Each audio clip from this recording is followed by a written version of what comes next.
Whether you're hiring a DJ or a videographer for your wedding, anybody that's providing services or product you should really have a vendor contract in place. Some people don't, but it might be awkward to ask. But at the end of the day, you really want to make sure that you're both on the same page, you know what's being delivered, and we're here to tell you what to look for. Contracts. Vendors. I know. So many people don't have them. It's from a vendor perspective. From a vendor perspective. Which but is also, insane. I think, where people have a friend who's a florist or a friend who's a DJ who's going, it's fine, don't worry, I'll turn up.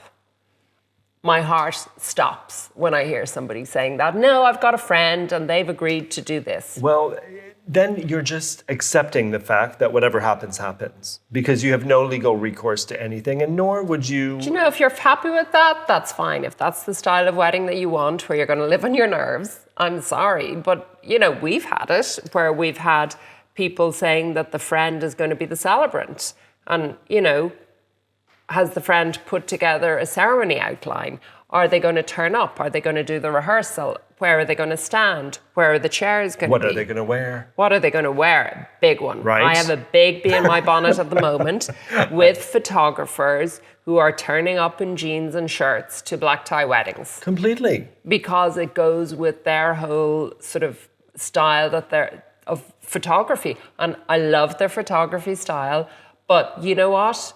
The client is hiring them. Yes. They need to adhere to a client's dress code. Well, I do anything with regards to a wedding that, you know, if your vendors, suppliers, whoever are going to be client-facing, guest-facing, in front of guests, they're not wearing anything branded, and they're going to wear something that either blends or is the same as whatever dress code we have for the event. If it's a white party, they'll wear white. If it's a black tie, they don't need to wear black tie, but you need to be suitably dressed to blend in. You can't stand out. And talking about branded, you know, they are being hired for your wedding. It's not an opportunity for them to showcase their service. But there are so many people as well who start using a hashtag on their social media channels. And I think a lot of people now forget that it's not just a venue contract or a vendor contract. They need to explain to their vendors what the policy is on social media. Completely. Like, do they mind if their photos are shared? Do they mind if some of their guests are featured on an Instagram story? Yeah. Do they mind that their venue setup is shown in a Facebook Live? Before the wedding even happens. Before sometimes. the wedding even happens. You know, I've had people, you know, Snapchatting their way through venues or through weddings before the bride has even arrived, that her guests have seen her ceremony setup or her bouquet before she's even seen it. Yeah. Another point I wanted to make was when you were talking earlier about kind of being able to you know, take the risk if it's a friend or somebody you know. But at the end of the day, will the venue allow them to work on site without contract, liability insurance, or any of those legal? That's a really good point. And one of the ones that constantly comes up is wedding cakes. Completely. Where your mother-in-law or your mother or aunt or somebody offers to make a wedding cake.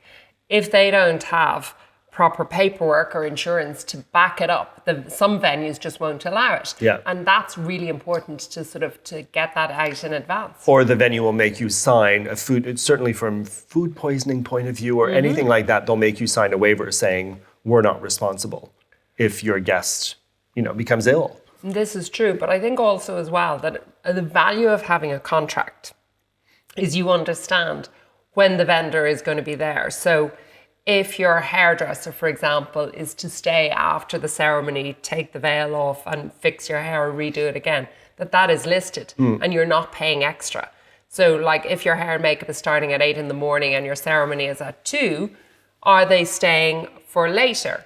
Is the makeup artist going to do touch-ups later in the day? Are they on site? Yeah. Are they going to do all of the bridesmaids? Is there a restriction on the number of people they're going to do? And are you paying extras? Exactly. Any expectations, services, or products being provided need to be listed in writing, and you both agree to it. That's kind of my fast rule. If you run late and somebody has to stay over, are you going to be charged extra? Yeah. You know, if the band starts late, is the photographer or videographer going to charge you an extra hour for catching the first dance? Does the band need outmess meals, staff meals? You know, how long are That's they a there for? big Do one. you need to provide that? Do you need to provide a green? Not just turn up on the day and a say, green oh, I'm the room for photographer and them. I need lunch. What? We didn't plan for lunch. Nobody knew. It's not And- your contract. and You don't if- have a contract. And if they do need lunch, that the venue will provide that Yeah. and feed them in an area separate to where the guests are going to be. Completely. They're not helping themselves.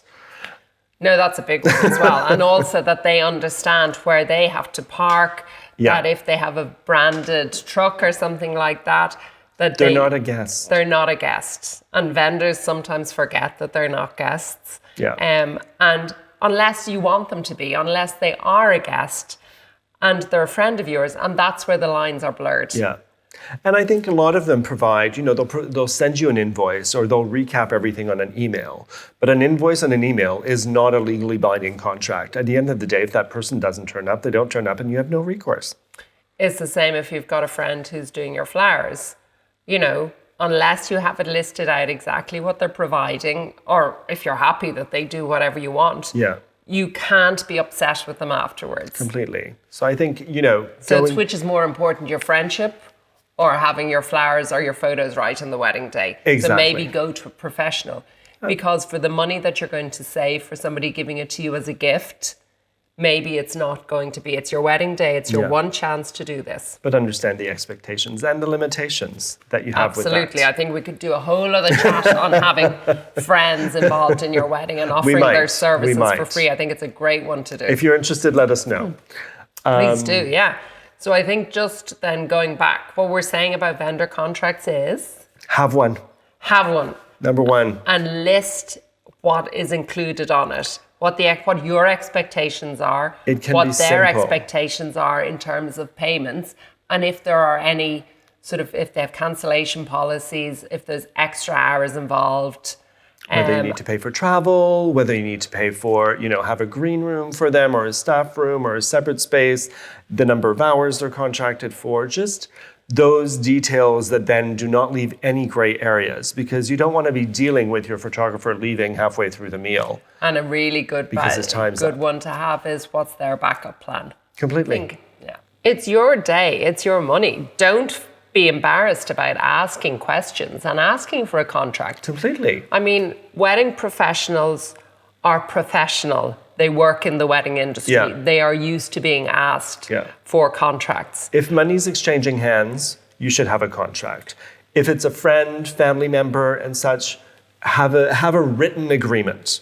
But I think that's the thing that I've just said is wedding professionals. And if there's no contract or an unwillingness to provide you with a contract, that is a red flag. Move on. Move on. Completely. Because you're only going to regret it in the long term. Yeah. They're not a wedding professional. Exactly. Thanks for watching. And remember, if you liked this video, don't forget to subscribe to the channel. And do hit the bell icon because then you'll be notified of any upcoming new videos. Where is the bell icon? I don't know, top, bottom? Just ring the bell. Just ring the bell. Watch, listen, and plan like a pro.